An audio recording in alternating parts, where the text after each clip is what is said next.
Now tonight we are learning more about what happened in the moments police say could have led to a potential mass shooting in downtown Memphis. Fox 13's Mandy is joining us live outside of the Chiska apartments where the suspect does indeed live. Mandy, I know that you talked with some people who live at this apartment complex and they know the suspect. Also, you were able to go inside at least one apartment to see what the suspect's vantage point was from the FedEx Forum. Yeah, and Elijah Hyman lives on the 7th floor of this apartment building. Now, there's still a sheet covering the window, but it does look like the glass has been repaired now. We were able to go inside another apartment on the same side of this building and flew Drone 13 to get an idea of the view from Hyman's apartment. You really never know about some people or anyone, what they're capable of, so. In this video from Drone 13, you can see what appears to be a police officer cleaning up glass from a busted out window on the 7th floor of the Chiska apartments in downtown Memphis. A few minutes later, a curtain or a sheet is drawn, covering 28-year-old Elijah Hyman's window.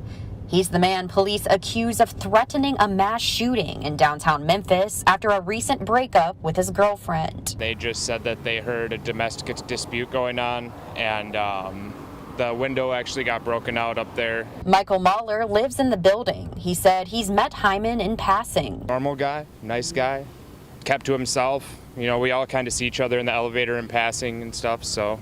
Yeah. He was a nice guy. Police documents say Hyman busted out his window in frustration and later called police for help. The documents say police were told Hyman wanted to kill himself and everyone he saw coming from a concert at the FedEx Forum. When they arrived at his apartment, police say they found several weapons in plain view, some of which had been modified.